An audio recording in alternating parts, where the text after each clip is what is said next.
আমার স্বামীর অতিরিক্ত শারীরিক চাহিদার কারণে আমার গর্ভের সন্তান প্রতিবন্ধী হয়ে দুনিয়ায় আসে। গল্পটা তাহলে আপনাদের শুরু থেকেই বলি। 2021 সালে একটা ছেলের সাথে আমার পরিচয় হয়। ছেলেটার নাম ছিল রাব্বি। রাব্বির সাথে যেদিন প্রথম দেখা হয় সেদিনই আমাকে প্রপোজ করে। আমারও তাকে ভালো লাগতে শুরু করে, আর এইভাবেই তার সাথে আমার রিলেশন কন্টিনিউ হয়। রিলেশনের বয়স যখন 1.5 বছর হয় তখন হঠাৎ আমার বাড়ি থেকে বিষয়টা জানাজানি হয়ে যায়। তো জানাজানি হওয়ার পর আমার উপর অনেক টর্চার করা হয় এবং তার থেকে দূরে সরানোর অনেক চেষ্টা করে সবাই। আমাকে বাড়িতে একদম আটকে রাখা হয়। টয়লেটে গেলেও আমাকে আমার মা গার্ড দিয়ে রাখতো। প্রায় 16 দিন যাবত আমি এই অবস্থায় ছিলাম। তারপর আমি আমার মায়ের ফোন চুরি করে রাব্বিকে কল দেই। কল দিয়ে অনেক কান্নাকাটি করি আর তাকে বলি তুমি আমার বাড়িতে বিয়ের প্রস্তাব পাঠাও। তারপর রাব্বির আব্বু আমাদের বাড়িতে ঘটক পাঠায় ঠিকই, কিন্তু 2 লাখ টাকা দাবি করে। তো ওই জায়গায় আমার আব্বু আম্মুর কথা ছিল যে যৌতুক তো অনেক দূরের কথা, আমরা মেয়েকে দরকার পড়লে নিজের হাতে মেরে ফেলবো, কিন্তু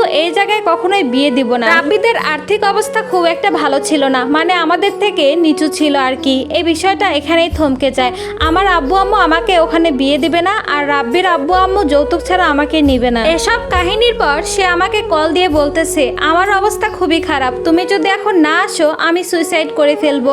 আমি এই কথা শুনে অনেক ভয় পেয়ে যাই, কারণ তাকে আমি অনেক ভালোবাসতাম। আমার লাইফের ফার্স্ট রিলেশন ছিল, তাই অতিরিক্ত আসক্ত হয়ে গিয়েছিলাম। আমি তখন ভাবি তার কিছু হয়ে গেলে আমিও বাঁচবো না। ঠিক 7 দিনের মাথায় আমি তার হাত ধরে পালিয়ে যাই এবং পালিয়ে গিয়ে 1,20,000 টাকা কাবিন করে আমাদের বিয়ে হয়। তারপর রাব্বি আমাকে নিয়ে আলাদা একটা ভাড়া বাসায় উঠে। দিনকাল ভালোই কাটছিল আমাদের, কারোর সাথে কোনো যোগাযোগ ছিল না, না আমার ফ্যামিলির সাথে না ওর ফ্যামিলির সাথে। বিয়ের 5 দিন পর আমার শাশুড়ি আমার স্বামীকে ফোন দেয়। ফোনে কথা বলার এক পর্যায়ে আমার স্বামী তার মাকে বলতেছে আম্মু আমি মেয়েটাকে নিয়ে আসিনি। মেয়েটা বাসা থেকে বের হয়ে বলতেছে আমাকে বিয়ে না করলে আমি সুইসাইড করব। এই কথাটা শুনে আমার খুবই কষ্ট লেগেছিল। যাই হোক, এরপর 10-15 দিন পর আমার বাসা থেকে ফোন আসলো, কিন্তু তাদের একটাই কথা, তারা কেউ মেনে নিবে না, এমনিতে নাকি খারাপ লাগতেছিল তাই কথা বলল। এরপর বিয়ের 20 দিনের মাথায় আমার স্বামী ফোনটা আমার কাছে রেখে কাজে চলে যায়। তখন আমি ফোনটা ঘাটাঘাটি করতে করতে মেসেঞ্জারে ঢুকি। ঢোকার সাথে সাথে দেখি তার এক্স গার্লফ্রেন্ডের সাথে খারাপ কিছু SMS, কিছু ছবি, কিছু ভিডিও ছিল।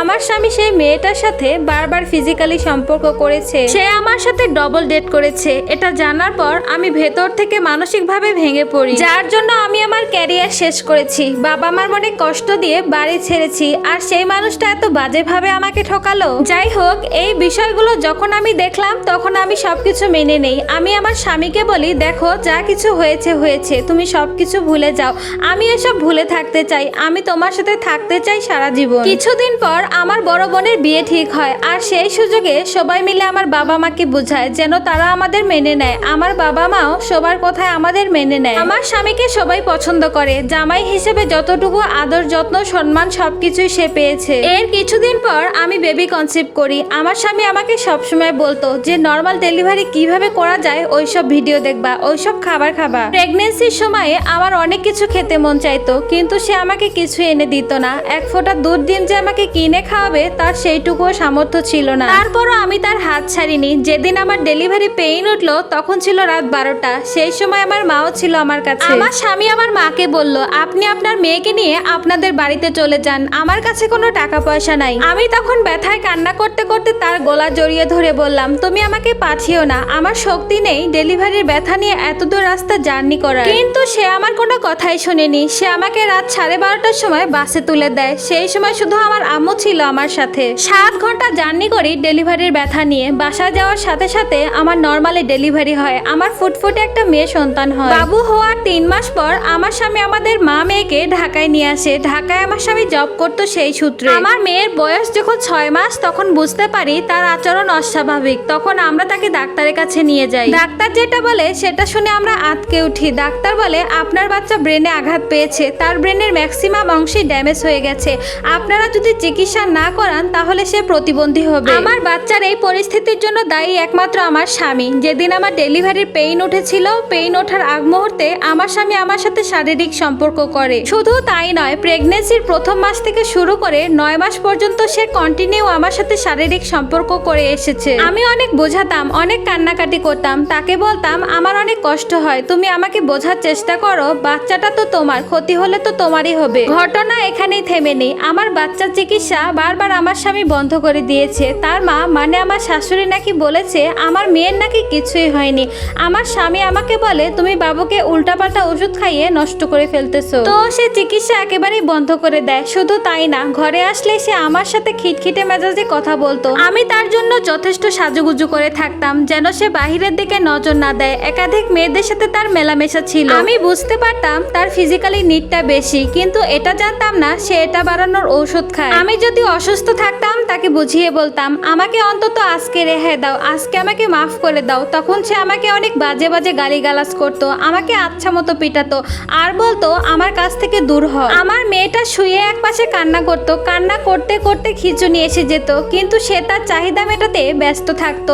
আমার বাচ্চাকে ঘুম পাড়াতেও দিত না, কোলেও নিতে দিত না, এমনকি সে নিজেও কোলে নিত না। আমি আমার অসুস্থ বাচ্চা নিয়ে একা একা বাজার করতাম, কোলে নিয়ে একা একাই রান্না করতাম। স্বামী হিসেবে তার কাছ থেকে একটুও সাহায্য পেতাম না। কিছুদিন পর আমার স্বামী এসে আমাকে বলতেছিল আমি জবের জন্য এক জায়গায় যাব, কিছুদিন সময় লাগবে, 10-12 দিন। তারপর তার কথা মতো সবকিছু গোছগাছ করে তাকে বিদায় দিলাম। এটাই হয়তো শেষ বিদায় ছিল। আমি জানতাম না যে সে তার পরকীয়া প্রেমিকার সাথে আমাকে আর আমার বাচ্চাকে রেখে একেবারেই চলে যাচ্ছে। যাওয়ার পর থেকে এখন সে পুরোপুরি নিখোঁজ প্রায় 1 মাস ধরে। আমার বাচ্চাটার বয়স এখন 17 মাস। সে হাঁটতেও পারে না, বসতেও পারে না, আবার কথাও বলতে পারে না। যতটুকু বুঝতে পারি চোখেও কম দেখে। আমার মেয়েটা কথা বলতে পারে না ঠিকই, কিন্তু সে তার বাবাকে অনবরত বাবা বাবা বলে ডাকে। আমার স্বামীর উদ্দেশ্যে একটাই কথা বলবো, আমি আপনাকে কোনোদিন মাফ করতে পারবো না। আপনি আমাকে খুব বাজেভাবে ঠকিয়েছেন, সাথে আমার মেয়ের জীবনটাও শেষ করে দিয়েছেন। যেখানে আমার মেয়ের এখন হেঁটে বেড়ানোর কথা ছিল, আর আজকে আমি অসুস্থ বাচ্চাকে বাসায় রেখে সারাদিনের জন্য বাইরে জব করতে যাই। আমি শুধু আল্লাহর কাছে বিচার দিয়ে রাখলাম যে আল্লাহ, যে আমাকে আর আমার সন্তানকে এভাবে ঠকিয়েছে তার পরিণতি তুমি আমাকে দেখিও, এতটুকুই চাওয়া। এতক্ষণ যে গল্পটা আপনারা শুনলেন, এই গল্পটার সাথে আমার বাস্তব জীবনের কোনোই মিল নেই। এই গল্পটা একটা অভাগী আপুর জীবন থেকে নেওয়া। ভালো লাগলে লাইক কমেন্ট করে পাশেই থাকবেন। আল্লাহ হাফেজ।